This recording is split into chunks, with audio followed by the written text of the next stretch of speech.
Habrán visto muchos pacientes con bronquiolitis. Los bronquiolitis sí hemos visto varias veces y lo que vemos básicamente son lactantes pequeños que tienen cuadros respiratorios, pero son cuadros respiratorios que tienen un compromiso bronquial. No es un cuadro respiratorio común y corriente, no es un resfrío, sino es una inflamación bronquial. A eso se llama bronquiolitis, ¿ok? Y en el bronquio, que es como una especie de tuberías, lo que produce o lo que pasa básicamente es la inflamación de la mucosa bronquial con producción de flemas, secreciones. Eso es la bronquiolitis, ¿ok? Entonces, vamos a ver la definición. La bronquiolitis se define como el primer episodio de sibilancias en un lactante menor de 2 años de edad con un pico de presentación entre los 6 y 8 meses de edad. Se caracteriza porque hay una inflamación, edema, necrosis de las células epiteliales. Clínicamente, el paciente puede tener rinitis, una tos que están evolucionando posteriormente con taquipnias, sibilancias, crépitos, uso de musculatura accesoria, aleteo nasal. Quiere decir que es un paciente que empieza con un cuadro respiratorio simple, pero que se va a complicar. Representa la causa más frecuente de hospitalización en lactantes menores de 1 año.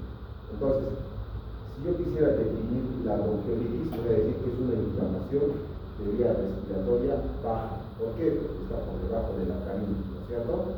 Generalmente producido por un virus, como vamos a ver acá. ¿Cuál es el agente causal?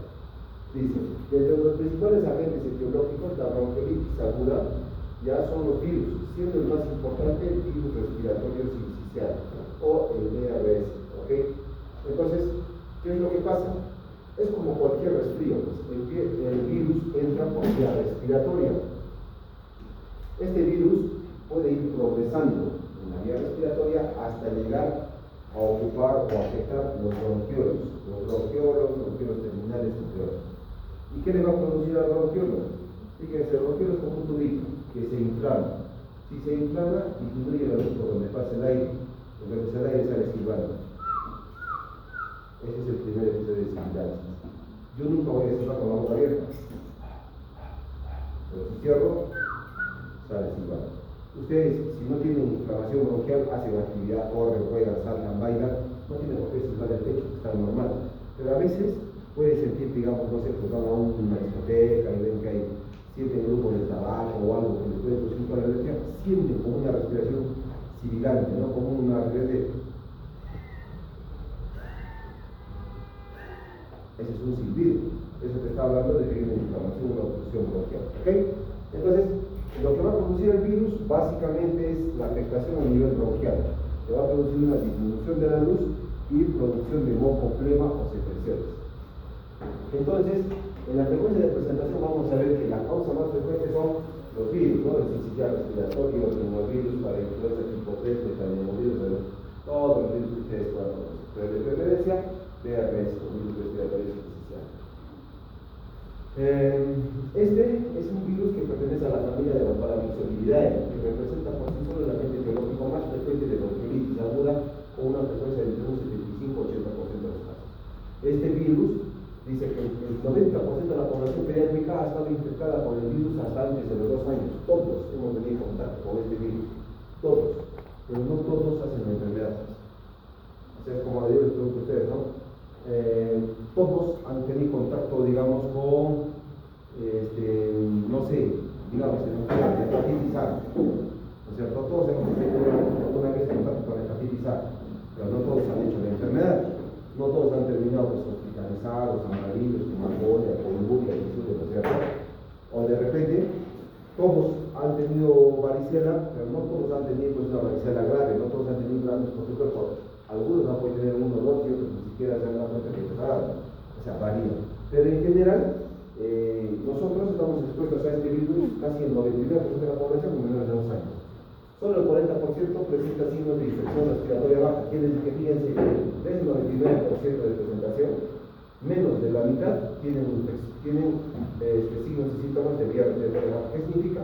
Inflamación bronquial, sibilancias, entre otros. Y la mortalidad es menor de 1 año. Es raro la mortalidad por bronquiolitis.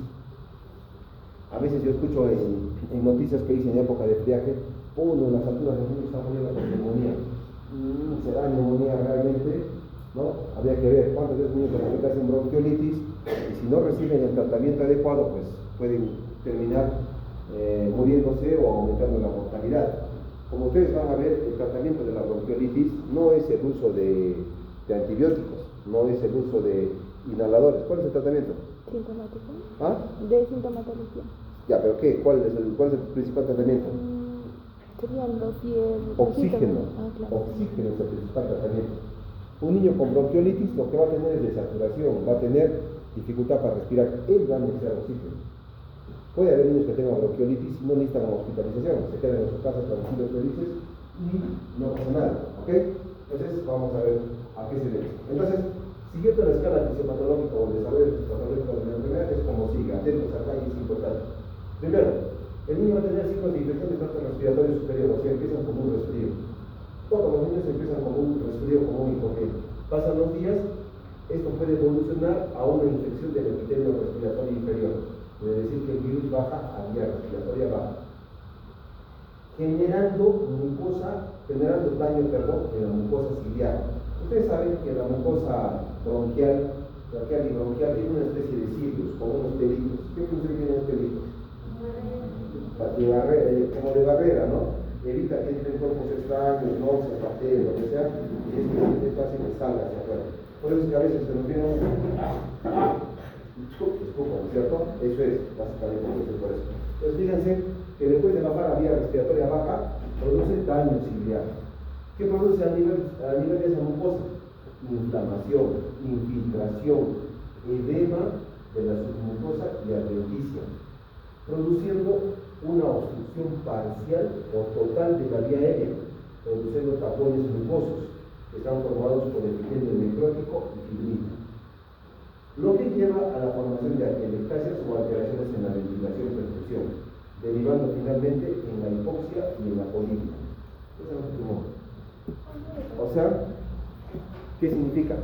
Fíjense, si yo quisiera hacer con esta fisiopatología, hacer el diagnóstico, la definición de bronquiolitis, yo diría así, atentos, la bronquiolitis es una infección de vía respiratoria baja, producido por el virus respiratorio sincicial, que actúa a nivel de la mucosa ciliar, produciendo inflamación, necrosis y detritus, que pueden producir obstrucción total o parcial de la vía aérea, produciendo el primer episodio de sibilancias, por eso que silban. Y muchos de ellos terminando o comprometiendo la parte de la perfusión ventilación, produciendo aleteo nasal, produciendo pirajes y polipos. ¿Ya está? Ese es el tema. ¿Preguntas? Ese es el tema. ¿Han visto o no? Con la definición les he dicho la causa, la fisiopatología, en qué desencadena, solamente faltaría el tratamiento. Y el tratamiento es básicamente dos cosas, es el pilar de la bronquiolitis. Uno es el oxígeno, por eso es oxigenoterapia, y el otro es la hidratación. ¿Cuándo hospitaliza un niño con bronquiolitis? Cuando el niño no respira adecuadamente o está haciendo hipoxia, quiere decir que no está entrando oxígeno suficiente, ahí lo hospitaliza. ¿Y cómo me doy cuenta que no está entrando oxígeno suficiente? ¿Qué hace un niño que no tiene oxígeno suficiente? Retracciones costales. Ya, como fenómeno compensatorio aumenta la frecuencia respiratoria. De lo que respiraba 10 a 15 segundos para respirar 30. ¿Qué más? Aleteo nasal, empieza a utilizar aleteo, ¿no? Para respirar. ¿Qué más? Retracciones costales. Retracción, uso de músculos costales. ¿Qué más? Vamos a hacer uno. ¿Ah? Taquicardia, puede ser. Como fenómeno compensatorio también la taquicardia. ¿Qué más? ¿Qué más? Desaturación. Empieza a desaturar. ¿Sí o no? Entonces, esas son las indicaciones para el hospitalizado. Un lactante menor que no respira bien, que no oxigena bien, que no satura bien, no va a lactar bien. Por ende, se deshidrata. Por ende, se hospitaliza. ¿Qué tal es un niño con bronquiolitis que no desatura, que lacta bien y que no hay dificultad respiratoria? ¿Qué le das? Que no haga de la casa materna, que es importante, si tiene que ir un paracetamol, etc., y observe cómo respiración. Si en algún momento de la enfermedad usted ve que este niño empieza a desaturar o a sentirse mal, lo voy a exponer. ¿Cuánto tiempo dura la bronquiolitis? Fíjense. Primero va a haber unos días que el paciente tiene prodromos, que es que la persona sigue los síntomas. Luego viene la enfermedad y luego viene la efervescencia. Todo esto, más o menos, desde el primer hasta el séptimo día. Más o menos. Entonces, una bronquiolitis por lo general dura entre 1 y 7 días. ¿Y por qué? ¿Por qué a los 7 días mejora? ¿Qué empieza a pasar acá? Empieza a haber una reepitelización de la mucosa ciliar, una regeneración de la mucosa necrótica. ¿Ok? Y el paciente, cuando en el paciente, digamos, hay inflamación de la mucosa ciliar, formación de detritus, de flema, ¿qué pasa con esa flema? ¿A dónde se va? ¿A dónde lo lleva? Desaparece, se absorbe, se elimina, ¿qué pasa? ¿Sale por las heces? ¿Cómo es? ¿Ah? Se mantiene en el bronquio. No se mantiene, porque si se mantendría, aumentaría y produciría lo que estamos hablando, acreditación. ¿Qué pasa con esa flema? ¿A la suela? ¿A dónde? Al hígado, ¿no? ¿Te pongo la conexión entre el pulmón y el hígado? Claro, lo va inspectorando, va tratando de inspectorar. Ustedes cuando tienen flema de los bronquios, ¿qué hacen con la flema? Tratan de inspectorar. ¿Qué hacen? Y la flema sube. Por eso que la tos de los niños al principio es seca y después se vuelve productiva. Entonces son flemas que tienes que subir. Esa flema que está en la parte bronquial sube hasta la boca. Y el niño, ¿qué hace con la flema en la boca? Un lactante de 6, 8 meses va a decir, mamá, ¿para qué voy a escupir? ¿No es cierto? Va a vomitar. Va a vomitar con leche, con alimentos. La mamá te va a decir, doctor, mi hijo tiene tos y le produce vómitos. Es muy intenso su tos. Ya va a ser que qué está pasando. ¿Qué más? Y si no lo vomita, se traga la flema. Quiere decir que de la vía respiratoria le va a la boca, se lo traga y pasa hacia el estómago y lo bota con las heces. Así se moviliza la flema, no desaparece. Algunos decían, para conseguir señalar los mucorígenos, para que el inspector rápido identifique las mismas secreciones. Se ha visto que los mucolíticos, es cierto, pueden disolver el moco, la flema, las secreciones, pero ¿cuál es el problema? Que induce a que haya más tos y a veces hasta aspiraciones. Y los niños no necesitan eso, porque la tos es un proceso fisiológico. No deberíamos usar jarabes para curar, para tratar de eliminar la tos cuando la tos es un proceso fisiológico. Entonces, ¿qué recomendamos? ¿Cuál es el mejor mucolítico? La hidratación. Cuando le decimos a la mamá, siga dándole leche, siga lactando. ¿Por qué? Porque no solamente lo está alimentando, sino le está aportando agua, líquidos, ¿para qué? Fluidifique la flema de la secreción. Cuando ustedes tengan tos flemosa o tos con flema que no puedan expectorar, tomen harto líquido. El líquido va a hacer que esa flema se rompa y la flema se hace más suelta.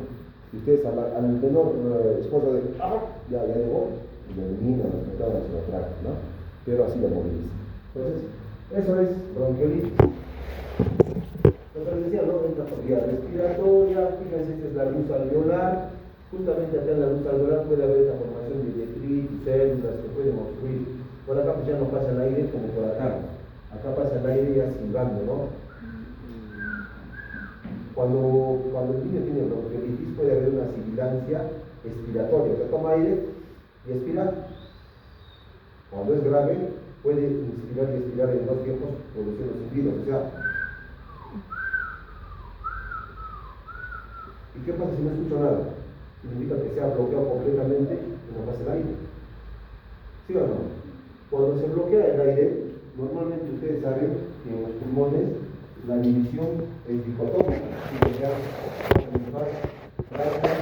Bronquio derecho, bronquio superior, medio e inferior. Acá está el pulmón, ¿no es cierto? Esto lo voy a llevar al microscopio. ¿Cómo se divide este bronquio? La división es dicotómica, se divide en dos. Y este se divide en dos. Y este se divide en dos, es decir, en dos. Es una división dicotómica de los alveolos terminales, donde se produce el intercambio. ¿Qué pasa si acá se llena de flema? Se obstruye completamente la flema. Todo esto colapsa. Entonces, el niño hace atelectasia. En la imagen vas a ver una imagen triangular. Puede ser acá, digamos así. Una imagen triangular. Obviamente, una radiopacidad completa, una radiopacidad blanca. Significa que como no ha habido buena ventilación, perfusión por la acumulación de flemas y secreciones, los alvéolos han colapsado, se han chupado, pues no pasa el aire. Un niño que tiene una atelectasia como esta, lo primero que va a hacer es va a respirar más rápido. Y la mamá te va a decir, doctor, es inmediato ha pasado esto. Esto ha sido brusco. No es como la neumonía, que la neumonía es largada. Nadie va a decirle, doctor, acabo de tener neumonía hace media hora. Nadie te va a decir eso. O, doctor, no tengo porque mi hijo tiene neumonía con 1 hora de enfermedad. La neumonía es un niño que en 5 días que no mejora, que está mal. Estos niños, de forma brusca, están tranquilos, empiezan a tener dificultad. Y ya, ¿por qué? Porque se ha obstruido y ahí son los que no están enfrentando. Esa es la atelectasia. ¿Ok? Entonces esa es una de las complicaciones por la que hay esta obstrucción de moco, secreción, de flema, etc. Bueno, puede ser total, puede ser parcial, acá hay daño de la mucosa ciliar, daño de la mucosa ciliar y lo que les decía, ¿no? Que puede variar signos y síntomas de inicio, moco, tos, fiebre. Entre el sexto y séptimo día ya empieza a haber recuperación. Fíjense, ya pasó lo peor y empieza a mejorar y puede durar hasta varios días más. Pero lo que va a pasar básicamente es la regeneración de la mucosa ciliar. Si tengo un niño que tiene dificultad para respirar, yo le tengo que dar oxígeno. Por eso el tratamiento es oxigenoterapia. Puede ser un oxígeno con máscara, puede ser un oxígeno por Venturi a presión positiva, puede ser oxígeno con un sistema de alto flujo. Cuando el paciente necesita más litros de oxígeno, usamos el alto flujo. El alto flujo es algo que ustedes no van a ver muy frecuentemente en los hospitales hoy en día. Antes no se veía, ahora se ve. Básicamente, acá yo le puedo dar hasta 2 litros por kilo. Este niño pesará unos 15 kilos, ahí le estoy pasando 30 litros por kilo. Por cálculo, ustedes saben que máximo puedo pasar ¿cuántos litros? De 2 a 4 litros por cánula binasal, normal. Pero por este sistema, 30 litros. ¿Cuál es la diferencia? Este sistema le proporciona oxígeno caliente a 34 grados.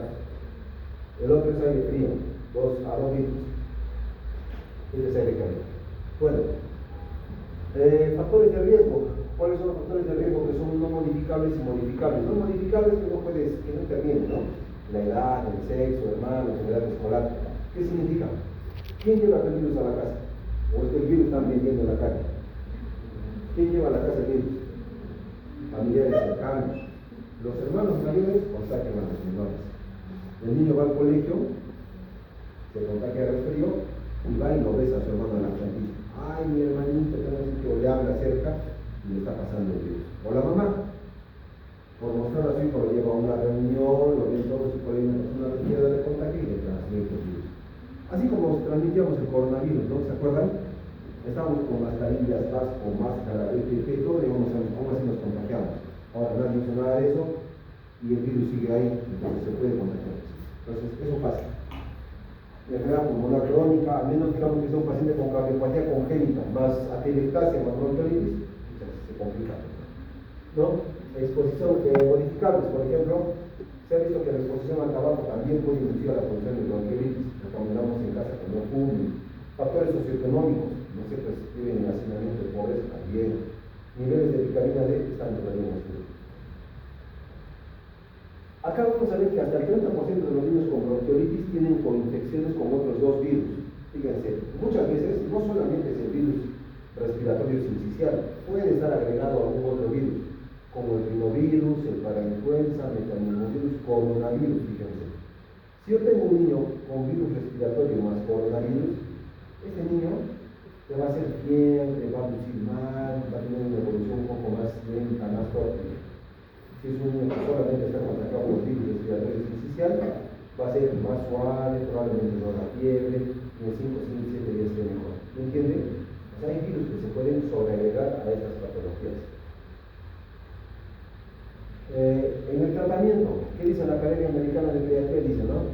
Dice, el diagnóstico se basa en una historia clínica adecuada y un examen físico adecuado.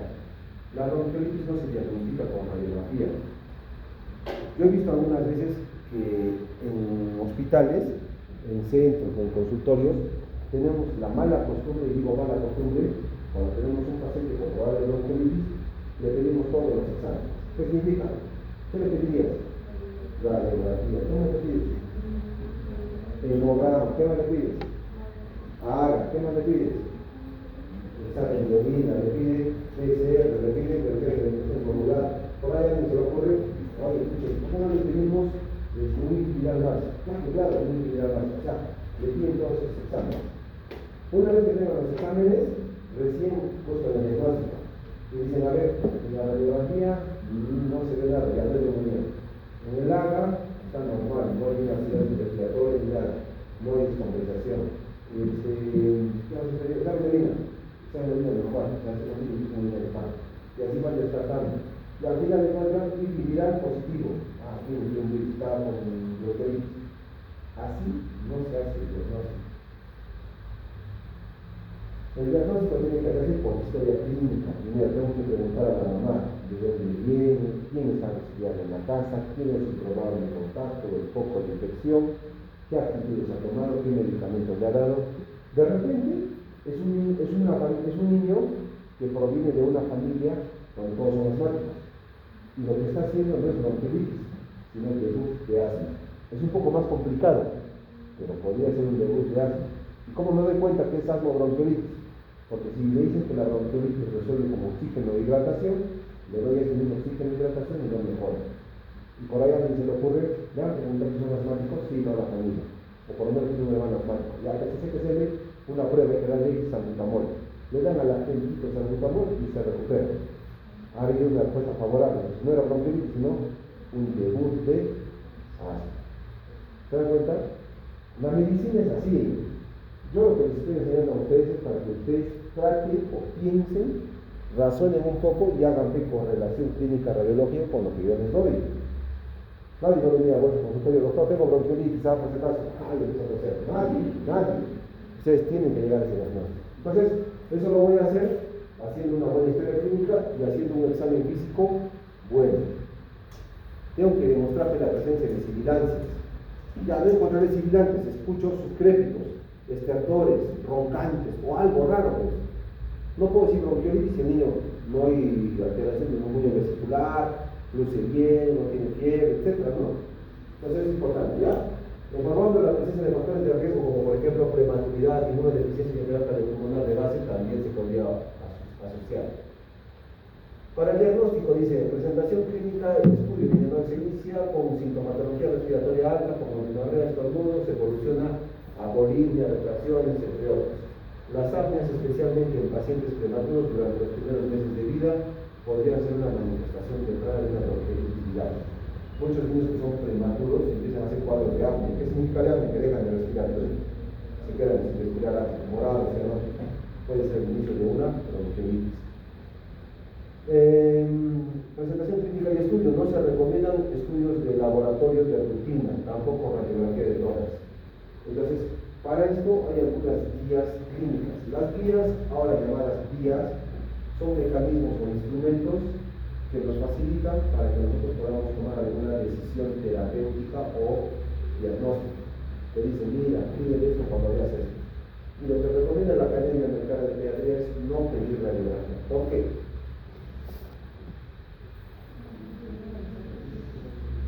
Primero, que es un costo. Segundo, que irradias al paciente. Y tercero, es que a veces la utilización de radiografías lo que hace es sobredimensionar la enfermedad. Y les digo por qué. Si yo les muestro una radiografía de tórax acá ahorita a todos ustedes, con los muy pocos, escasos conocimientos, yo diría ningún conocimiento de radiología, ustedes van a poder dilucidar y alguien me puede decir, doctor, a mí me parece una neumonía, doctor, a mí me parece una hiperreactividad, doctor, a mí me parece una neumonía típica, a mí me parece una neumonía. Cada uno va a tener un diagnóstico diferente, ¿sí o no? ¿O creen que en radiología te muestran algo y dices, esto es, y es, y es, y es? No es así. Tienes que correlacionar con la parte clínica. Entonces, ¿qué han visto? Que cuando los niños les pedían radiografía, muchos terminaban con antibióticos. ¿Por qué? Porque sobredimensionaban las imágenes radiológicas. Y los cuadros virales los veían como bacterianos. Y el niño empezaba con antibióticos. Y si tú le das antibiótico a una bronquiolitis, amigo, estás equivocado. De nada te ha servido estudiar medicina. ¿Por qué? Porque no te marca la diferencia. Tú tienes que ser una persona, un profesional ¿cómo les puedo decir? Con los conocimientos básicos para sustentar cuando le den un antibiótico. Pero ustedes van a ver en la práctica, muchos niños tienen diagnóstico bronquiolitis, tratamiento antibiótico. Revisen. Cuando pasen en visita médica y en los hospitales donde están rotando, ¿qué diagnóstico tienen? Bronquiolitis. ¿Y con qué tratamiento están? Está con ampicilina, con ceftriaxona, nebulización, inhalador. A ver, bronquiolitis está con nebulización. El doctor ha dicho, no habla nada de nebulización. Está como que ya hacen sus no pasa con antibiótico. Lo que pasa con antibiótico. Por si acaso, ¿no? Porque puede ser una neumonía, que tiene esto, tiene lo otro, y cada de justificado. No es así. Ese es el error que muchos cometen, muchos profesionales. ¿Ok? Entonces, la radiografía no se pide. Estudios demuestran que la obtención de esta última radiografía se asocia con un mayor uso de antibióticos. ¿Por qué no hay que usar antibióticos? Está indicado solo en casos de enfermedad severa, enfermedad donde haya un curso inhabitual y la presencia de factores de riesgo. O sea, ¿cuándo le pido radiografía? Cuando yo digo, es una bronquiolitis, lo paso a observación, le doy tratamiento y no va bien. Si no va bien es porque algo más puede tener, de repente sea complicado, le pido una radiografía. Cuando su evolución no es favorable, le pido una radiografía. Acá tenemos algunas imágenes, como por ejemplo, a ver, ¿por qué diría yo que esta imagen es de una bronquiolitis? Fíjense, primero, porque el pulmón derecho está casi al nivel del pulmón izquierdo. Normalmente, el pulmón derecho va a estar un poquito más arriba por la presencia del hígado, ¿no es cierto? Acá está descendido. Significa un primer signo radiológico, descenso del diafragma derecho. 1. 2. Aumento del número de los espacios intercostales derechos. ¿Por qué? Porque hay una hiperinsuflación. ¿Por qué el pulmón derecho se ve más casi grande o tal del tamaño del pulmón izquierdo? Porque está viendo el tratamiento de aire. Porque el paciente puede hiperinsuflar con aire, pero no puede botar todo. Bota un poco. Y lo que se queda se llama signos de tratamiento aéreo. Puede tener radiopacidad bilateral a nivel de los ilios, quiere decir que hay acumulación de flema, secreciones. Y lo que les decía en la imagen de allá, esta imagen triangular que ven acá puede ser una telectasia, ¿sí? O sea, radiológicamente. Actualmente no existe un tratamiento curativo de la bronquiolitis, ni terapias que acorten o aceleren la resolución de los signos y síntomas de la enfermedad. La Academia Americana, a fin de mejorar este tratamiento, ha tratado de estandarizar diagnósticos, tratamientos y ha mandado guías, ¿no? Como cualquier de revistas de pediatras, guías clínicas, entre otras. Entonces, también, ¿qué dice la guía americana de la guía? Como alguien muy inteligente dijo, oye, si su familia es asmática, le damos inhalador, le respondió, entonces ahora usemos inhalador para todos los pacientes con bronquiolitis. Ya la gente empezaba a usar inhalador a todos. Entonces, ¿qué dice la Academia Americana de Pediatría? Un ratito. No se administran corticoides en niños con bronquiolitis aguda. No se debe utilizar. No hubo mejoría en la saturación de oxígeno ni en el puntaje clínico. No ha disminuido el rango de admisión hospitalaria ni los días de estancia hospitalaria. Por lo tanto, no son efectivos para el manejo de la bronquiolitis aguda. Entonces, el tratamiento de la bronquiolitis no es el uso de corticoides, ya sean broncodilatadores, o sea, inhaladores de salbutamol. Y ustedes van a ver en vuestra práctica, diagnóstico, bronquiolitis, tratamiento, salbutamol. Acuérdense de mí, lo van a ver. Este es el uso pues, del salbutamol y de la aerocámara, básicamente. Usamos el salbutamol, sale el medicamento en esta aerocámara especial, que tiene un material especial que hace que el medicamento no se pegue a la aerocámara. Queda en suspensión y el niño cuando toma aire, todo ese medicamento entra a la vía respiratoria y desinflama los bronquios. Eso es el asmático, pero de la bronquiolitis no. ¿No es cierto? Operación de escalas para ver dificultad respiratoria. Solución hipertónica, que se le ocurrió nebulizar con cloruro de sodio al 3%. Fíjense, no se administra en niños con bronquiolitis aguda ni en el servicio de urgencias. Sin embargo, podría ser útil en pacientes hospitalizados. ¿Por qué? Porque se ha visto, ya ha habido estudios en los que han dicho, ¿no? Si Si le damos nebulización con solución hipertónica en emergencia, no va a mejorar nada el paciente. Pero si lo nebulizamos en piso, vamos a disminuir el espacio hospitalario a 4 horas. O sea, lo que quiere tener que quedarse 6, 7 días, ahora se va a quedar 6 días y 18 horas. ¿Les parece efectivo? Hay una reducción, es evidente, pero son horas, pero no es significativo pues para el tratamiento. ¿Me entienden? Por eso es que no se debería nebulizar. ¿Ok?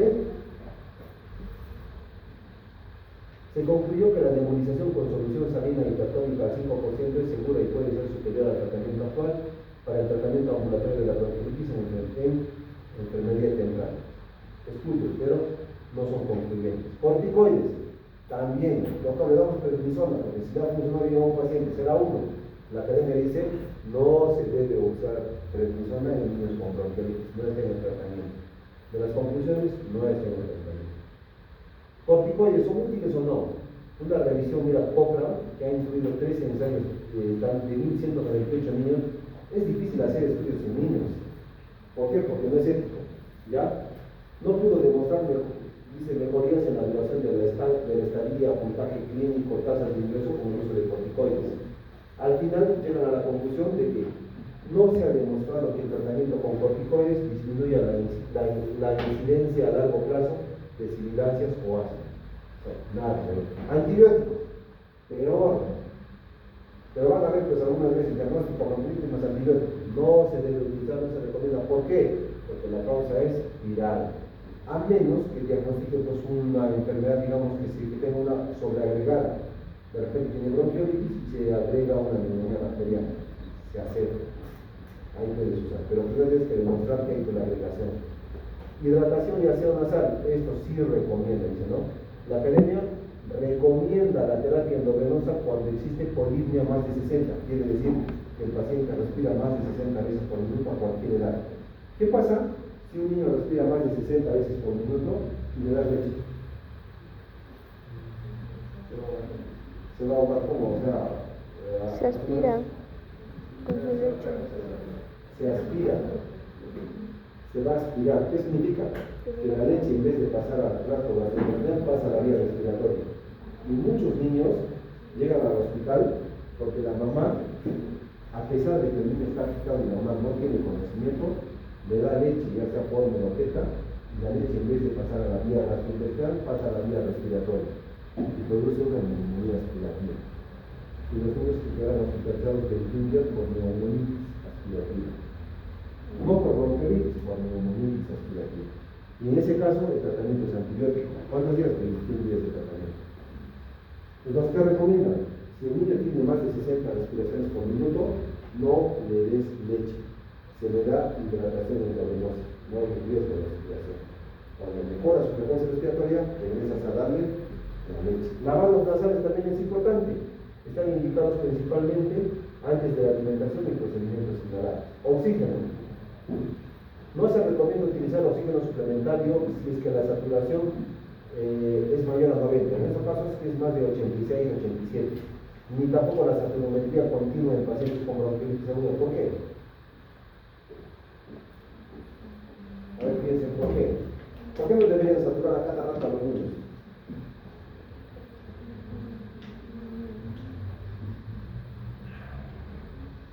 ¿Alguien? Sin miedo. ¿Por qué no debemos de saturar? O sea, no debemos poner a cada niño cada rato la maquinita y no debemos. ¿Por qué?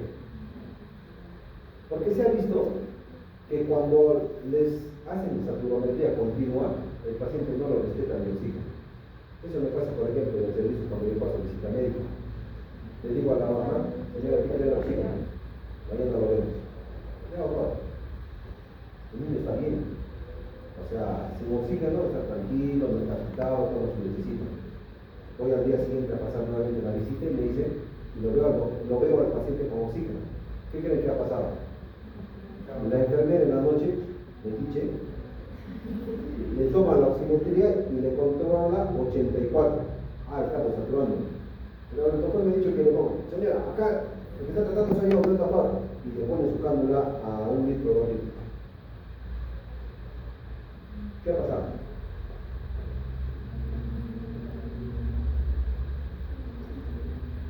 el niño 8 bronquiolitis de la noche, los días pasan y la noche con bronquiolitis. No existe. Los niños, normalmente en la noche cuando duermen, bajan fisiológicamente su saturación. Ustedes también. Ustedes cuando están dormidos, a ver, están dormidos y les saturan, no van a saturar 86, 90. Ah, bajar esa saturación. ¿Por qué? Porque la respiración es superficial, ¿no? Ahora sí, porque estamos descansando. Y eso pasa también con los niños. Y a veces las autoridades no se dan cuenta, ponen, de satura, ni siquiera toman de satura ni oxígeno. Eso es lo que prohíben. ¿Por qué? Porque si tú utilizas oxígeno, satura, que viene, con saturación de oxígeno, se va a neumonía, se empiezan a antibióticos. Eso es. Y acá, más o menos, cómo hacer, ¿no? el seguimiento. Primero catalogamos si es grave, si es moderado, si es leve. Si es leve, tratamiento de segundo domicilio con medidas básicas.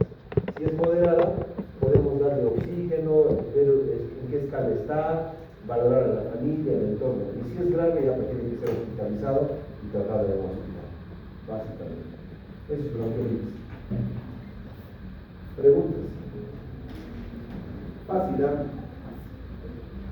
¿Cómo diferenciar una bronquiolitis de un SARS y un COVID? Ya. La bronquiolitis y el COVID pueden ser lo mismo.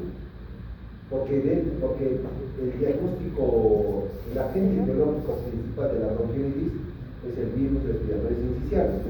Pero ¿qué tal? Es coronavirus. También puede producir la misma fisiopatología. Tú no puedes diferenciar entre uno y otro porque no son comparables. Yo podría comparar virus sincicial con coronavirus, adenovirus con rinovirus, virus sincicial con rinovirus.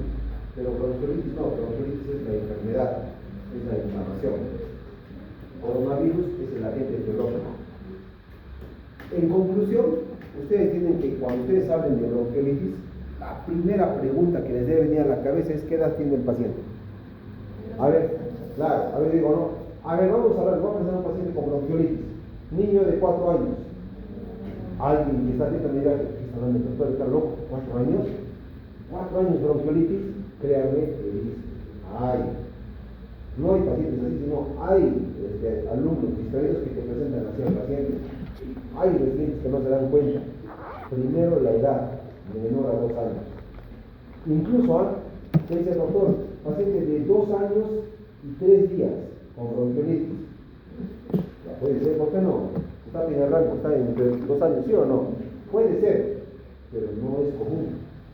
Más bien lo común es que me diga: doctor, paciente de 6 meses, 8 meses con bronquiolitis. Esa es la población más afectada. ¿Entiendes? Por eso lo primero que tiene que ir a la cabeza es la edad, para depurar el concepto. Y luego vas a saber. ¿Ya? Muy bien, chicos, entonces eso es bronquiolitis. Para diferenciar con asma, ¿cómo diferenciamos con asma, chicos? ¿Perdón? Pero si no, Ya, miren, ¿qué pasa si yo tengo, por ejemplo, un niño con bronquiolitis? distinta forma Quiero de diferenciar con presentación. asma. Primero tengo que hacer una anamnesis a la mamá, preguntar si hay algún antecedente factor de riesgo de asma. Hay muchos primitivos de asma, no sé, familias alérgicas, atópicas. Y luego hago una prueba terapéutica. ¿Qué significa prueba terapéutica? Le voy a dar salbutamol en 1 hora. Si después de darle el salbutamol en 1 hora el niño mejora, quiere decir que ha respondido al tratamiento broncohidrator y estoy aquí un paciente con asma. Si a un niño con bronquiolitis le doy salbutamol, ¿ustedes creen que mejore algo? No tiene sentido. ¿Por qué? Porque no es una inflamación bronquial producido por un cuadro alérgico, producido por un broncoespasmo de otro tipo de biología. Eso es producido por un virus, en el que hay daño de la mucosa ciliar. Los asmáticos, ojo chicos, miren, vamos a aprovechar. Los asmáticos también hacen inflamación bronquial, pero ellos no producen, no hay alteración de la mucosa. Lo que hay es alteración de la submucosa. ¿Qué significa? En los asmáticos el bronquio se queda cerrado. Una persona que es asmática no puede hacer ejercicios como una persona normal. El asmático puede tener limitaciones para el ejercicio. Hay deportistas profesionales que son asmáticos y antes de hacer el deporte se broncodilatan. Usan su inhalador, abren sus bronquios y hacen su actividad. En el asma, el tratamiento no es usar el salbutamol. Eso es para la crisis asmática o para el momento de la crisis. El tratamiento para mejorar o que el paciente vaya bien es el uso de corticoide inhalado. ¿Qué hace el corticoide inhalado? Lo mantiene abierto el bronquio. ¿Para qué? Para que el bronquio no se cierre. ¿Qué pasa si mucho tiempo se tiene cerrado el bronquio? Se produce la remodelación bronquial. ¿Qué significa, doctor? Que se queda cerrado el bronquio. O sea, lo que yo hago en el tratamiento del asma es evito que el bronquio se quede remodelado. Con el tratamiento corticoide que le doy, pasonas, salmeterol, etc., lo que hago es abrir el bronquio para que ese bronquio no se altere. ¿Entienden? ¿Sí? Pero está bien. Está bien. Fíjense que son pequeños conceptos, pero que son claves para el diagnóstico del tratamiento. Ojalá me hubieran enseñado así la pediatría. Debe ser hace mucho antes. Bueno, bronquiolitis. Ahora vamos a ver neumonía.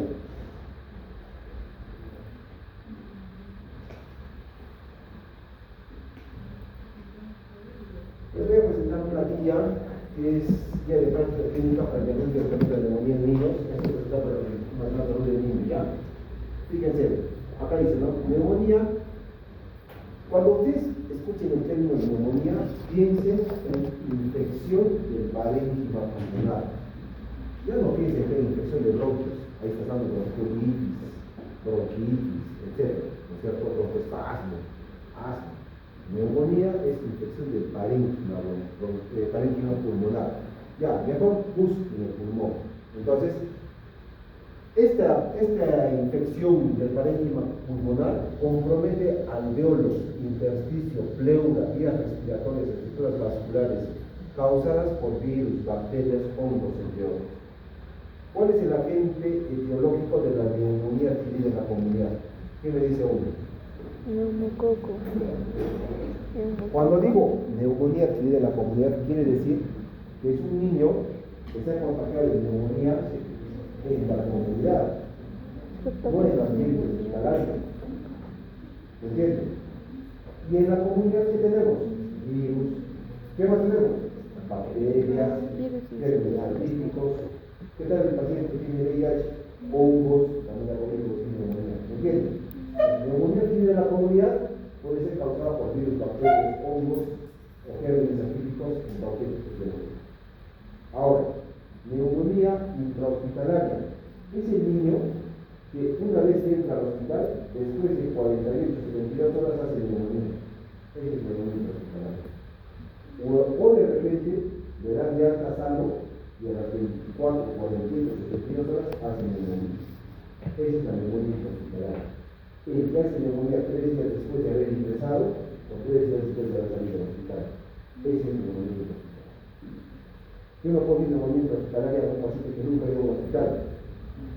Doctor, neumonía intrahospitalaria, este niño hace 5 días de neumonía en su casa, nunca ha ido a un hospital. No tiene pies y cabeza, es una neumonía adquirida en la comunidad. Ya. Neumonía adquirida en un ambiente extrahospitalario y dentro de los primeros condiciones de la hospitalización. Neumonía intrahospitalaria, fíjense, adquirida de 48 72 horas después del ingreso hospitalario o hasta 7 días después del alta. 7 días después del alta, bastante generosa. Neumonía grave es aquella neumonía asociada a dificultad respiratoria, con cianosis, dificultad para beber, convulsiones, saturaciones, entre otros. Neumonía complicada es aquella neumonía que, aparte de tener una neumonía en un pulmón, puede tener neumonía en el otro pulmón. Eso es complicada. O de repente está complicada con una hemorragia, con un hematoma, con pus, con atelectasia, con neumotórax, algo más tiene para ser complicada. Neumonía aspirativa, la que hemos dicho, causada por la entrada de sustancias extrañas en vías respiratorias de forma aguda. Y neumonía congénita o adquirida, entre otros, que es decir, que aquel paciente que se ha contagiado en el vientre de la mamá con neumonía. La neumonía grave. Muy bien, entonces entre los factores etiogénicos o etiopatológicos, fíjense, tenemos bacterias, virus y otros. Siempre, yo digo, ¿no? Y también lo sé porque la literatura lo dice, en los menores de 4 años, las neumonías por lo general son virales. Mayores de 4 años, pueden ser bacterianas, escolares y adultos, más bacterianas que virales. Si ahorita les da una neumonía a todos ustedes, la causa más frecuente no va a ser viral, va a ser bacteriana. Entonces, fíjense que también varía de acuerdo a la edad que la tiene el niño. Los gérmenes que producen neumonía en menores de un mes son estreptococo beta hemolítico del grupo B, E. coli, listeria, clamidia, estafilococo aureus, plasma, pulmonítico, entre otros. Entre virus, citomegalovirus, herpes, respiratorio sincicial, enterovirus, adenovirus, otros, cándida, toxoplasma, pneumonitis. En niños de 1 mes a 3 meses de vida, también, acá ya aparece el estreptococo neumoniae a la cabeza, clamidia, hemófilos, listeria monocytogenes. El virus, respiratorio, citomegalovirus, etcétera, más común. Niños de 4 meses a 4 años ya predomina el estreptococo neumoniae. También podría haber hemófilos. ¿Por qué no? Una neumonía bacteriana en un niño de 4 meses a 4 años producida por el Mycobacterium tuberculosis. Claro, porque la tuberculosis es una infección del parénquima pulmonar. Es una neumonía adquirida en la comunidad de causa bacteriana. Si yo identifico el Mycobacterium, lo llamo tuberculosis pulmonar. ¿Entienden? Claro. Niños de 5 años a 12 años, fíjense, ya aparecen otros gérmenes. Acá ya no vemos a la listeria monocytogenes, ya no vemos al estreptococo galactiae ni al estreptococo beta hemolítico del grupo A. Acá aparecen otro tipo de bacterias, el estreptococo, listeria, entre otros. Fíjense, 5 años a 12 meses, estreptococo, micoplasma, clamidia, tuberculosis, entre otros, o sea, otro tipo de bacterias. En general, en la fisiopatología, la neumonía es una enfermedad que se contagia o que se adquiere por vía respiratoria. Nadie va a decir que me he contagiado neumonía porque no me sangre. No existe eso. La neumonía es una enfermedad que se transmite por vía respiratoria. Empieza con un cuadro respiratorio, que entra con la nariz, la boca, la conjuntiva, baja hacia la zona del parénquima pulmonar y hace la enfermedad. Entonces, el compromiso va a ser a nivel alveolar, parenquimal, vascular, entre otros. ¿Ok? Episodios de neumonía por grupo de edad. Fíjense, episodios de neumonía más o menos en menores de 1 año van en un 32.5%. Perdón. Hola, Carla. Sí, dime. ¿Sabes qué? Me olvidé decirte de la hospitalización. Sí, había sido, ¿sabes qué? Para pasado mañana. Lo que te he mostrado es que mañana tienen que ir a emergencia. El porcentaje de neumonía va disminuyendo o va aumentando la edad. Niños mayores, menos probabilidad de neumonía, de niños menores. Sensibilidad al neumococo. Se reporta que el estreptococo neumonía ha ido en una creciente resistencia a antibióticos. ¿Por qué? ¿Por qué no usamos el antibiótico para todo? ¿No?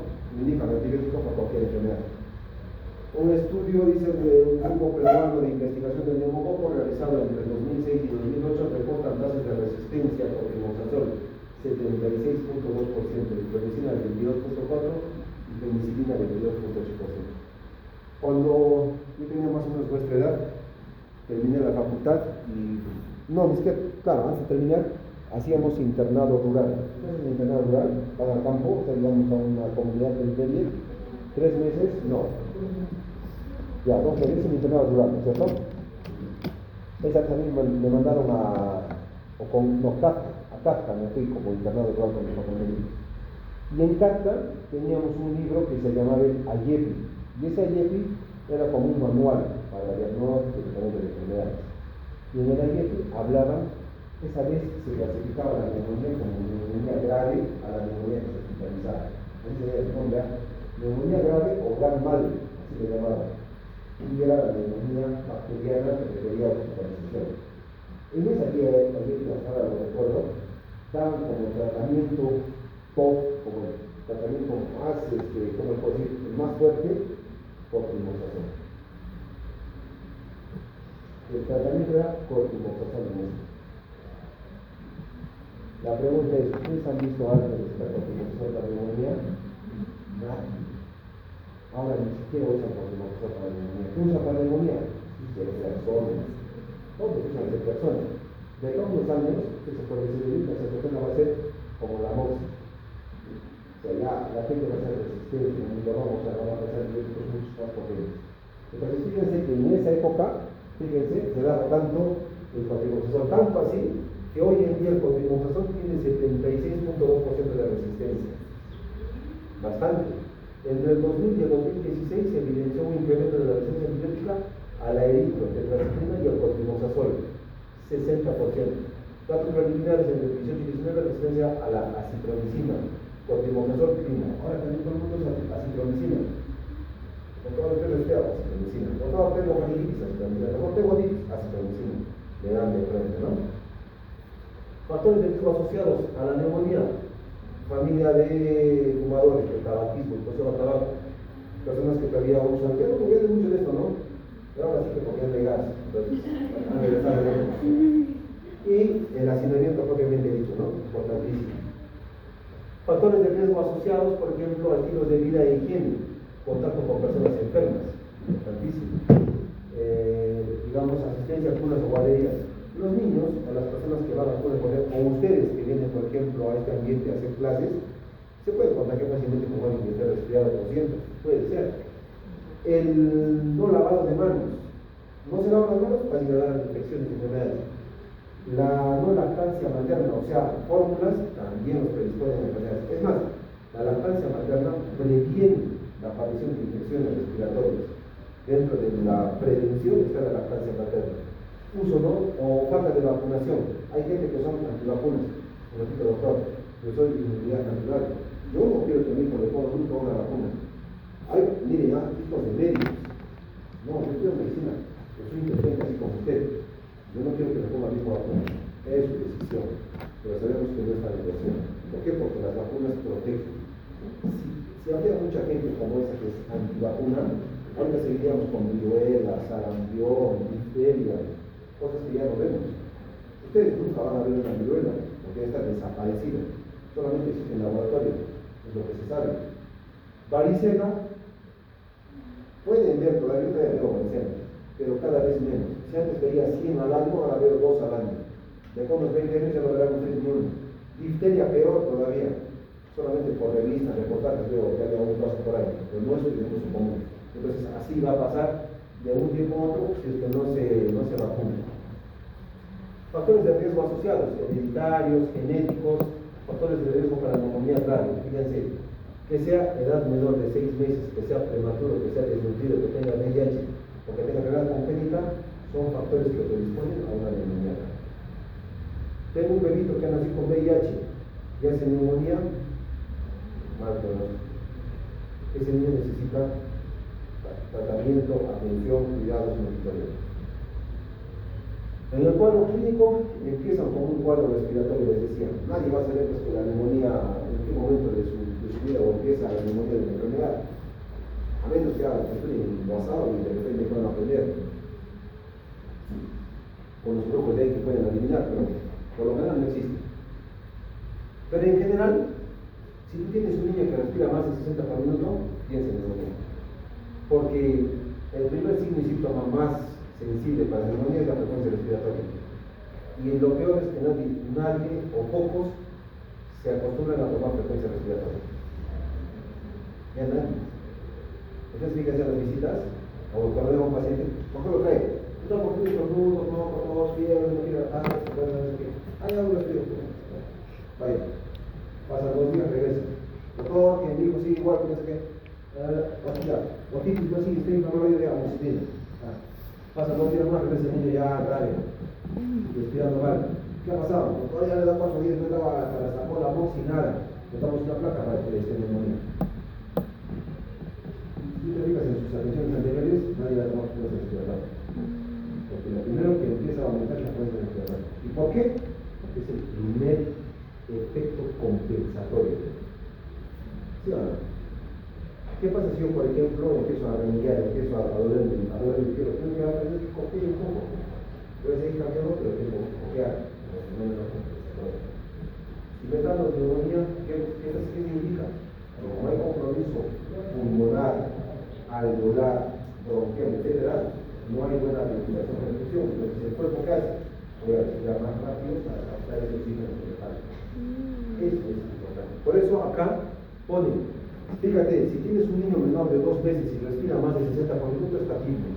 Si tienes un niño de 2 meses a 12 meses, o sea, hasta el año, si tiene más de 50 por minuto, está tibio.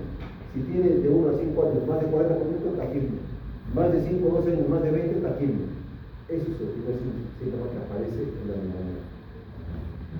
Neumonía grave, dificultad respiratoria marcada, politriasis, aleteo nasal, quejido, cianosis central, apnea intermitente, dificultad para beber, lactar o vómitos frecuentes, alteración del estado de sensorio, convulsiones, saturaciones bajas y en neonatos la neumonía se considera como grave. Diagnóstico. El diagnóstico es importante, un diagnóstico diferencial con enfermedades anatómicas cardiopulmonares congénitas, bronquiolitis, asma, aspiración de cuerpo extraño, atelectasis, hipertensión, etc. Cuando era así como ustedes posan ahora. ¿Qué significa? A mí me enseñaban que la neumonía, el diagnóstico se hace clínicamente. ¿Qué significa? Me dice, ¿no? Davis, cuando algún día te vayas a un pueblo, te vayas al pueblo de Chorocote, ¿dónde queda? ¿Conocen qué es Chorocote? Existe. Entonces en Chorocote, donde no hay, por ejemplo, donde un puesto de salud, hay una enfermera, un técnico y un médico, no tienen rayos X, no tienen laboratorio. Y la persona que ha ido a visitar ese centro de salud ha caminado 12 horas a pie, pero ha llegado. Y necesita que tú le hagas el diagnóstico de neumonía. Entonces, ¿qué tienes que ver ahí? La parte clínica. De ahí viene pues ese dicho, la clínica manda. ¿Sí o no? De ahí viene la clínica manda. Ahora lo han tergiversado, porque ahora dicen, la clínica manda. Eso significa que en la clínica cobro más que en el hospital o en la consulta. ¿Se dan cuenta? Se ha tergiversado. En esa época, la clínica manda. ¿Qué significa? Lo que tú encuentras, tienes que utilizarlo a tu favor para hacer un diagnóstico adecuado. Lo que tú encuentres. Pero para saber lo que encuentro, tengo que saber primero qué es lo que busco. Como les decía, nadie va a venir con un letrero en la frente de neumonía. Así dice, pero no. Los niños que tienen clínica de neumonía tienen un tiempo de enfermedad. Y ahí va. Nadie va a venir con una neumonía de 1 hora de evolución o 2 horas de evolución. Es un cuadro subagudo que puede ir entre 2 y 5 días, por ejemplo, de enfermedad. ¿Qué signos y síntomas vemos para una neumonía? Doctora, ¿qué se te ocurre? Ya, dificultad respiratoria. ¿La de su lado? No, la de su lado. ¿Tú? Ya, otra. Ya, también te ponen pilates, ¿qué más? Otra. ¿Qué? Fiebre, ya déjame hablar de fiebre. Vamos, tú. Lo que tiene tu compañera ahorita, Fede, tiene sueño, somnolencia, malestar, trastorno del sensor, ¿sí o no? Claro, somnolencia. Ya, ¿qué más puede tener? Taquipnia. Taquipnia, quiere decir aumento de la frecuencia respiratoria. ¿Qué más? Vamos chicos, ¿qué más? Tirajes, ¿qué más? Ya, aleteo, dentro de tiraje, vamos a poner acá tirajes, aleteo, cabeceo, todo eso, ya, ¿qué más? Desaturación, disminución de la saturación. ¿Qué más? ¿Cómo está el apetito?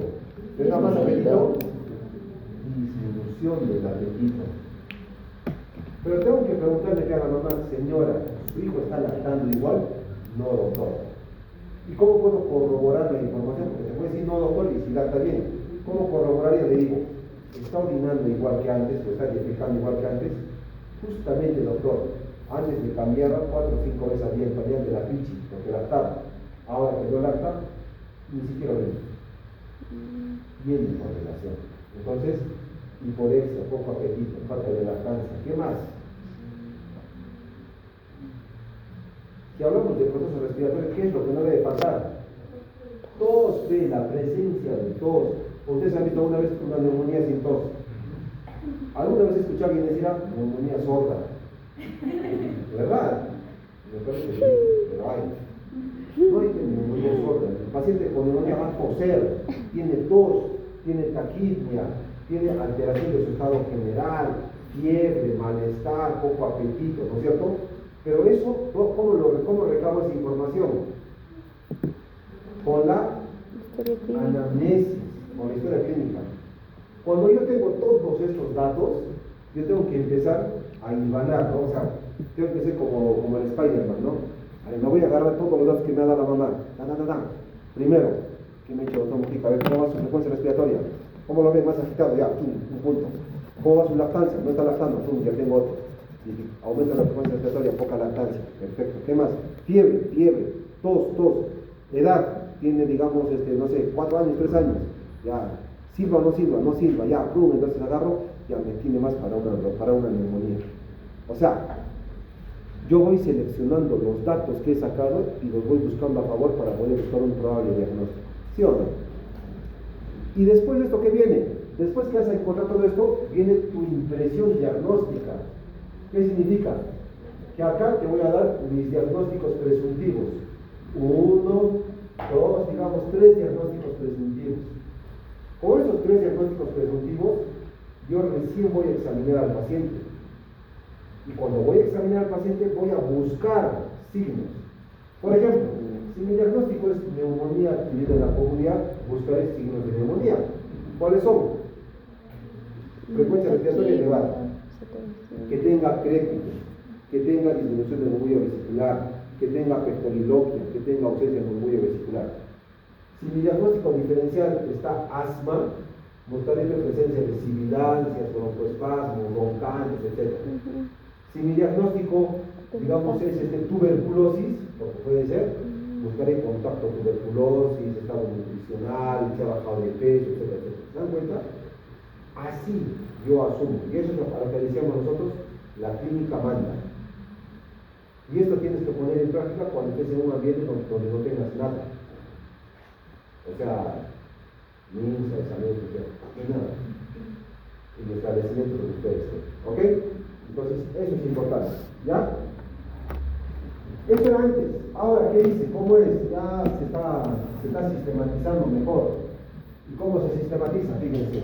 Dice, para yo diagnosticar neumonía adquirida en la comunidad, voy a tener en cuenta 3 criterios, chicos, 3 importantes. ¿Cuál es? El criterio clínico, todo lo que les he hablado. Luego viene el criterio laboratorial. ¿Qué significa laboratorial? Ya le piden hemograma, PCR, glucosa, lo que ustedes. Y luego viene el criterio radiológico o imagenológico. Y miren, ahora dicen, para que tú digas neumonía, doctor, usa tu criterio clínico, haz una buena anamnesis. Usa un criterio laboratorial, por lo menos te pedirás que es un hemograma, un PCR de elevación de lactantes de fase aguda, BCG de VAX, qué sé yo.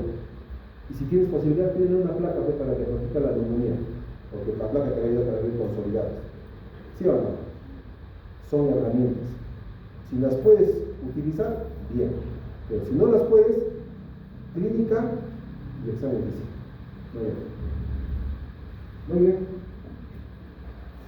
Criterios de hospitalización. ¿Cuándo hospitalizamos una neumonía? Cuando la saturación es baja. ¿Por qué? O alguien puede ir a la farmacia a comprar oxígeno. O en la esquina tiene oxígeno. Pero los hospitales, ¿no? A menos que tengas tu balón de oxígeno en tu casa, te administres, pero ya sería muy atrevido, ¿no? Entonces, importante es la saturación. Si desatura, se queda hospitalizado. Si es un lactante menor de 6 meses, ¿por qué? Porque se descompensa fácilmente, tiene que ser hospitalizado. Si tiene dificultad respiratoria, virajes, quejidos, saliqueo nasal, se queda hospitalizado. Si tiene intolerancia oral, no lacta bien, se está deshidratando, se queda hospitalizado. Si tiene mal estado general, luce mal, se hospitaliza. Si tiene fracaso al tratamiento ambulatorio, le ha dado tratamiento antibiótico, digamos, amoxicilina por 7 días, pero al segundo día ves que no hay respuesta, se hospitaliza. Si tiene comorbilidades, si aparte de tener neumonía, el paciente es asmático, es una complicación. ¿Qué tal? si aparte de tener neumonía se le ha hecho un derrame, un neumotórax, se hospitaliza? ¿Qué tal si tiene un cuidador incapaz de proporcionar una observación apropiada? O sea, yo veo a los papás y digo, no, a ver, estos papás primerizos no creo que puedan cuidar a este niño, ¿no? ¿Por qué, doctor?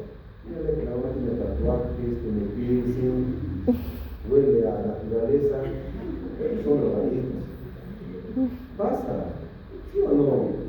¿No les ha pasado en el Valle Sagrado, por ejemplo? He visto un montón de gente así, de chunguitos que vienen acá a pastorearse, a conocer la ayahuasca, tienen sus hijos. Están recontra descuidados. Hasta en el campo les ponen su chompita, su chompita de lana, su faldita, sus medicitas, ¿no es cierto? Ellos lo traen como un puro hierro hasta las manos, igual que ellos. Ni sienten frío. Lo mismo que ¿tú lo ves a papá? No, es que papá y mamá, otra, igual que dos patrones. ¿Qué vas a hacer? ¿Le vas a decir, Señor, déjenme en su casa? Si yo creo que la familia no es confiable, ya iba a abrir el criterio de supervisión. Cuidador incapaz de proporcionar una observación apropiada. Ese es un criterio para que yo hospitalice a ese niño. Porque yo tengo que priorizar la vida del niño. ¿Me entienden o no? Fíjense, un criterio. Otro, difícil acceso al establecimiento de salud.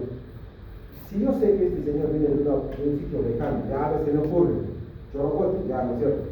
Se va, es desde Choropote, no viene 8 horas, 10 horas a pie, 3 horas en bus, y el bus va una vez a la semana, ¿le voy a decir en una semana para evaluar? No, ese niño se queda en observación, lo ves 24, 48 horas, de acuerdo a su evolución decide. Si continúa con el antibiótico, la gente lo va a necesitar, no hay nada. ¿Me entienden? Esos son los criterios de hospitalización. ¿Qué criterios hay para que entre a la UCI? Obviamente, ya estamos hablando de una unidad de cuidados intensivos donde tiene que haber mayor problemática. ¿Cuál es? Que tengan necesidad de oxígeno a través de un soporte ventilatorio. O sea, que el átomo no da ese efecto. Que la cápsula no da ese efecto. Se ríe de la máscara más reservoria. Ese niño necesita tubo neutrofiado. Que tenga signos de fallo respiratorio inminente, o sea, que esté letárgico, que esté boqueando así respirando. Nadie va a ser loco de decirle, señor, regrese mañana, vamos a ver cómo va su niño. Su niño no va a llegar ni a la esquina, se muere. Es un criterio de acá a la base. Necesidad de monitoreo cardiopulmonar. Tiene un doble derrame pulmonar. Tiene insuficiencia respiratoria. No lo vas a dejar en observación. Tiene que pasar a la UCI. Lo monitorizan, le ponen sus drenes de torácicos, sacan el líquido, sacan el aire, le ponen sus tubos, etc. Compensan al paciente. No respira bien, está bajando su presión, lo meten en la máquina, le ponen ventilación, le ponen inotóxicos para mejorar su presión, su perfusión. Ese es el momento en la UCI de ese tipo de pacientes. Ese no se puede ir a su casa. Exámenes auxiliares. Dice los mayores de 28 días y menores de 12 años con sospecha de neumonía no se sugiere el uso rutinario de exámenes auxiliares.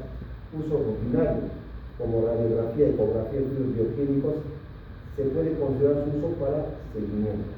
O sea, si yo tengo un niño con una neumonía diagnosticada, pero veo que no desatura, no tiene polipnia, está bien el paciente, puede indicar un tratamiento vía oral y le pido reevaluar en 24 48 horas. ¿Sí o no? Le digo a la mamá, de este antibiótico y venga en 2 días. Si usted ve que antes de los 2 días el niño empeora, tráigalo inmediatamente. Pero si el niño está yendo bien, tráigalo en 2 días. Lo reevalúas y de repente sigue yendo bien y le pones el antibiótico vía oral a 7 días. Ya se trata una neumonía intradomiciliaria o una neumonía en la casa. Ustedes saben siempre, digamos, en la casa que la mamá tiene la posibilidad de tener a sus otros 6 hijos. Cocinar, lavar, planchar, arreglar y tener al enfermo. En el hospital, ¿qué hace? Se va con el enfermito, lo está mirando. Sus otros 6, 8 hijos están abandonados. Es la verdad, si se puede tratar en la casa. ¿No es cierto? Eso es, entonces es importante. ¿A todas las neumonías le pido radiografía? No necesariamente. Yo puedo pedir una radiografía, por ejemplo, cuando hago un seguimiento. Digamos, 48 horas no va bien, le pido su placa a ese paciente. Doctor, usted me ha dicho que le dé antibiótico como se vía oral 2 días. Acá están 2 días, lo traigo a mí. ¿Cómo lo ve, señora? Mal, no lo veo peor. Usted, yo también lo veo peor. ¿Qué hacemos? Le pido examen. Ahí le pido una radiografía para ver el seguimiento de la enfermedad, ¿no? Eso es importante. En neonatos, sí o sí, siempre pedimos exámenes. O sea, ¿por qué? Porque los neonatos que tienen signos y síntomas inespecíficos. Como no habla o algo, entonces se les pide exámenes. Exámenes auxiliares de imágenes. Si no presenta signos de gravedad y el manejo es ambulatorio, se sugiere no solicitar radiografía de tórax para el diagnóstico. Se indicará ante duda diagnóstica o mala evolución. Algunas guías sí sugieren solicitar radiografías y exámenes complementarios. Disculpe, ¿podría iniciar la relación? Claro. Entonces, acá tenemos imágenes, por ejemplo, varias imágenes de neumonías. Fíjense, hay para todos los gustos y para todos los precios. A ver, por ejemplo, esta pues es una neumonía cantalaza, fíjense. Fíjense, la neumonía ya no tiene pulmón derecho. ¿Cómo describes esa radiografía? A ver, aquí me escribiría. A ver. Uno que siempre colabora. A ver, doctor, el del último, el de la camisa cuadra. Describe esta radiografía con tus palabras. Esta. Radiografía de tórax posterior, pulmón derecho, cardiopaco, no se visualiza. Pulmón izquierdo, parece que hay patrón nubes. Patrón, nubes. Bien, ya está bien, un nuevo término, interesante. Yo lo conocía como algodonoso, pero está bien, bueno. No, porque está bien, es correcto, es su descripción. Vamos, ¿qué más? Ya, el que está hablando, doctor, ¿qué agregas a eso o qué quitas a lo que ha dicho nuestro compañero? Que es una radiografía posterior anterior. Ya. ¿Qué diferencia hay entre antero posterior y póstero anterior? Cuando tú dices póstero anterior, mira, acá está el equipo de rayos X acá. Esta es la placa donde me voy a tomar la placa, ¿no es cierto? Si yo digo una placa póstero anterior, yo estoy en esta posición. Esta es la póstero anterior. Y esta es una placa antero posterior. ¿Cómo diferencio si es antero o póstero? Por las clavículas. A ver, ahorita fíjense cómo es la clavícula, a ver, revisen. Antes de que les diga, revisen en Google. A ver, revisen en las casillas de la clavícula, y acá está la otra. O las clavículas están en B. Esta, por ejemplo, es en B. Esta en B. ¿Cuál es la anteroposterior? La anteroposterior es la que están rectas. Estas son las clavículas anteroposteriores. Y las posteroanteriores son las que están rectas. Esta radiografía es posteroanterior. O sea, quiere decir que el paciente está en esta posición. Y por ahí entran los rayos. ¿Sí? Entonces, una radiografía antero-posterior de tórax en la que vemos, en radiografía tienes que decir radiolúcido o radiopaco. ¿Qué es radiolúcido? Blanquito. ¿Qué? ¿El negro? No, es blanquito. Lo negro es radiolúcido. ¿Y lo opaco, cómo se llama? Radiopaco, lo blanco. El hueso es radiopaco. El mediastino es radiopaco. El pulmón es radiolúcido. El corazón, radiopaco. El hígado será radiopaco o radiolúcido. O sea, que tienes ahí el hígado es radiopaco. Los huesos serán radiopacos o radiolúcidos. Radiopacos. Recuerden, radiolúcido donde hay aire. El estómago puede ser radiolúcido. Si se está viendo los niveles hidroaéreos, se puede ver. Entonces, acá lo que veo es una radiopacidad. Si me acerco bien, yo diría heterogénea. ¿Por qué? Porque hay manchas blancas y negras. Una radiopacidad completamente homogénea puede ser como la de hígado. Acá, fíjense, hay una radiopacidad heterogénea, o sea, manchas blancas y negras. Igual que acá. En todos ellos vamos a ver radiopacidad heterogénea en algún segmento pulmonar. Ese es el diagnóstico radiológico de neumonía. ¿Y qué tiene que pasar? Tiene que haber una correlación clínica en lo que yo veo y en lo que escucho. Por ejemplo, hoy día en la visita médica hemos visto un niño con una probable neumonía, con muchos compañeros, ¿no? ¿Recuerdas? Ya. Entonces, en ese paciente, por ejemplo, no había murmullo vesicular. O sea, el murmullo vesicular estaba diferente de un pulmón y otro pulmón. Diferente. ¿Por qué? Porque se escuchaba mejor a la derecha y menos a la izquierda. Cuando yo le decía al paciente repita la palabra 33, en este pulmón sano se escuchaba y en el pulmón afectado se escuchaba 33. Ese es el signo del periloco que dice que habla. Otro, una respiración donde el murmullo vesicular pasa así. De acá el aire pasaba tipo maquinaria. Va a soplar, ¿de acuerdo? Entonces, radiológicamente, por ejemplo, no lo hemos visto esa radiografía mucho como una neumonía, pero clínicamente sí. ¿Cómo podríamos diferenciar? Le pedí una radiografía lateral. En cambio, la lateral sí se va a ver consolidada. Y su problema de ese niño era posterior, porque anterior no se escuchaba mucho, pero posterior se escuchaba más el murmullo vesicular lateral. Entonces, eso es la radiología. ¿Ya? Tiene que haber correlación. Donde yo pienso que está la neumonía, pongo mi estetoscopio y me fijo qué cosa escucho ahí, qué pasa por ahí.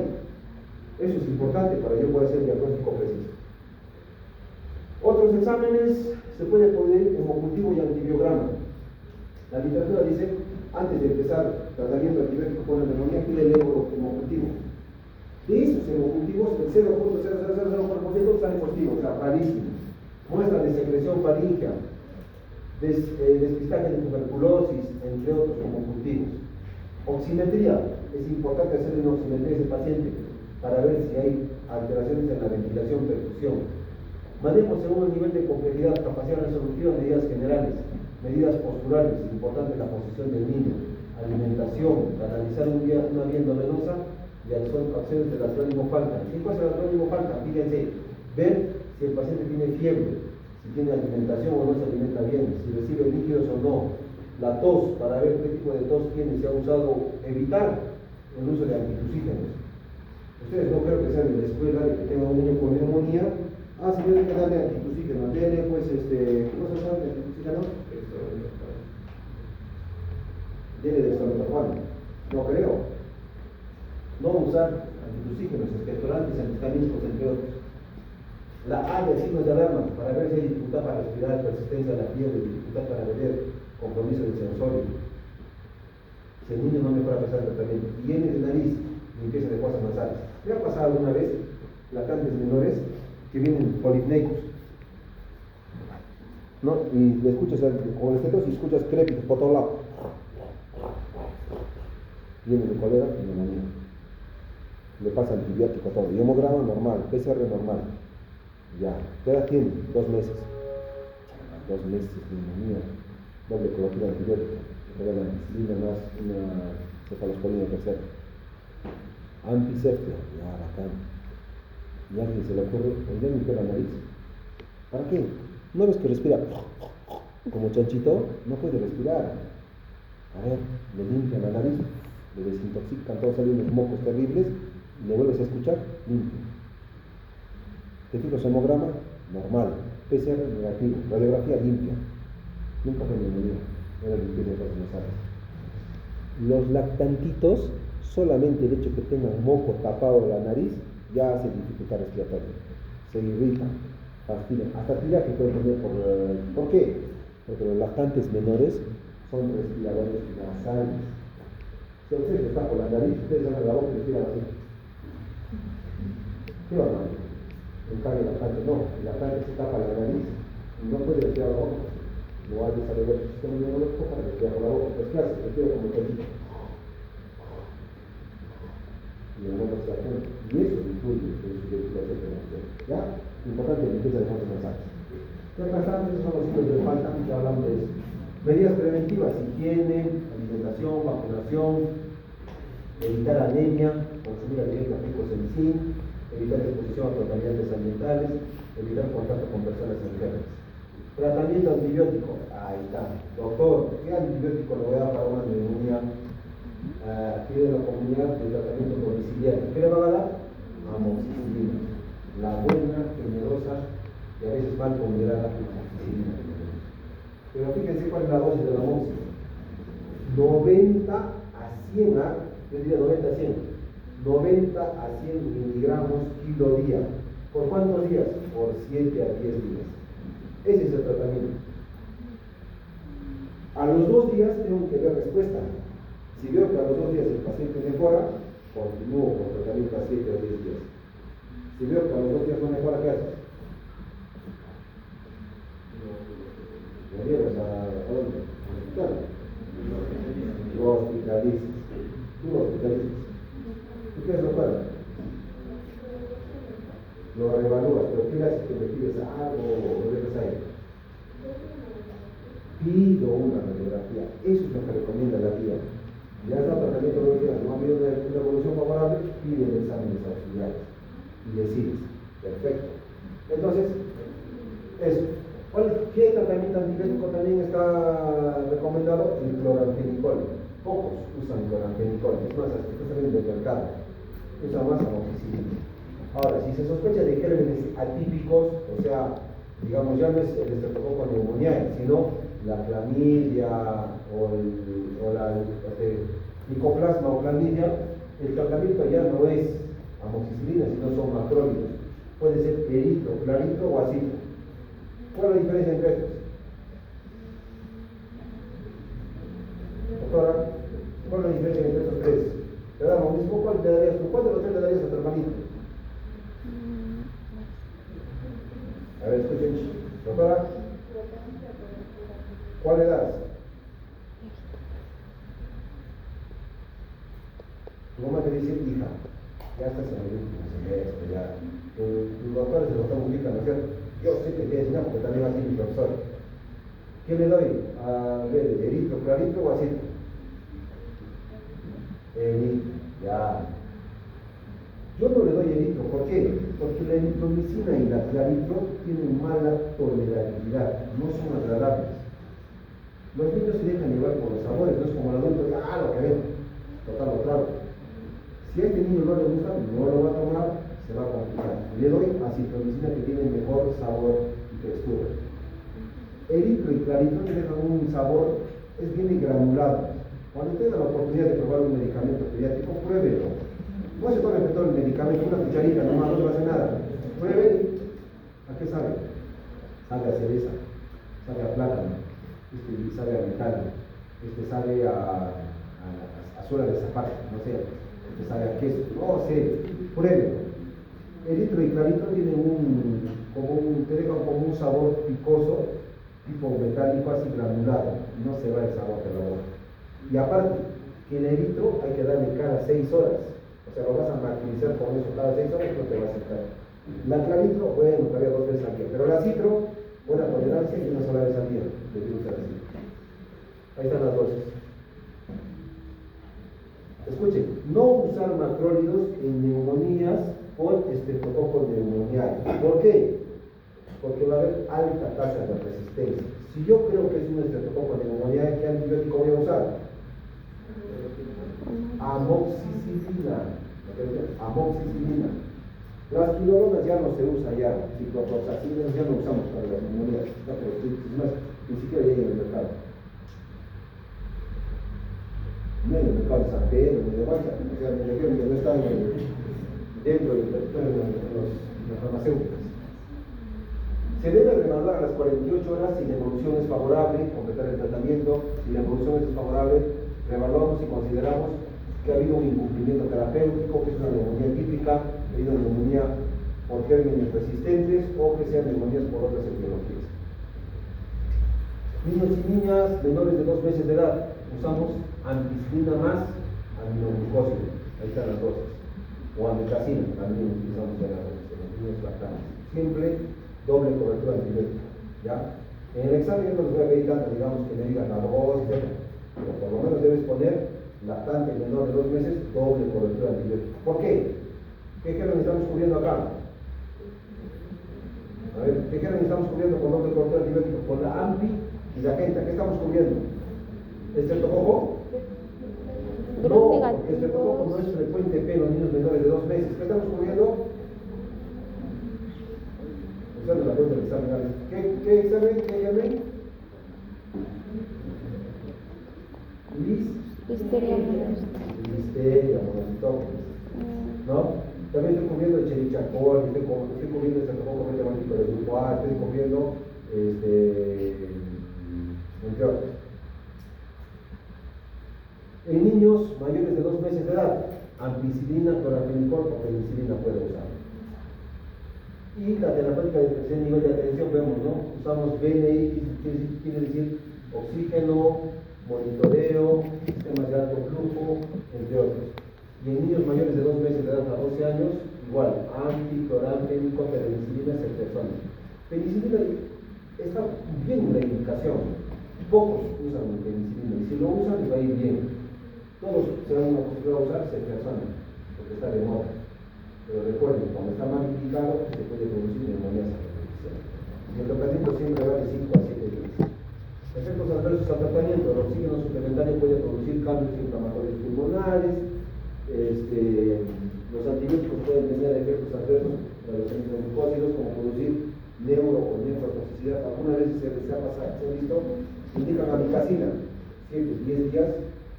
Está claro de la neumonía, pero hacen insuficiencia renal. Empezar a dar medicamento nefrotóxico, mucho tiempo. La amica solamente se da 5 días. Como el caso que hemos visto ahora, el niño con la infección urinaria, 5 días de amica, suficiente, no necesita más. Para estamol puede tener efectos adversos. Signos de alarma: dificultad para respirar, persistencia de la piel, dificultad para beber, compromiso del semisodio y empeoramiento, a pesar del tratamiento. Y criterios del alta: ya pues si el paciente deja de hacer fiebre de 24 a 48 horas, si tiene una saturación adecuada, si tolera la vía oral, si no hay dificultad respiratoria. Tener en cuenta otros factores como la capacidad de los cuidadores a seguir indicaciones médicas.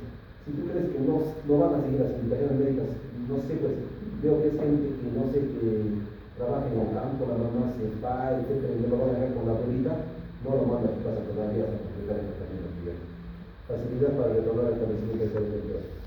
Complicaciones frecuentes: derrames, abscesos, neumotórax, enfisema, neumonías necrotizantes, neumatocele, sepsis. Hemos tenido varios niños pediátricos con neumonías necrotizantes que terminan en lobectomías, significa sacar un lóbulo de pulmón, y otros terminan en pulmonectomías totales, o un solo pulmón. Fíjense, porque hay una complicación de la neumonía. Y eso sería todo, chicos. Muchas gracias. Creo que ha sido preguntas. A ver, si tenemos preguntas. Por favor, no se confíen los que no están viniendo a clases. Yo les he dicho, 3 inasistencias no dan examen. Y al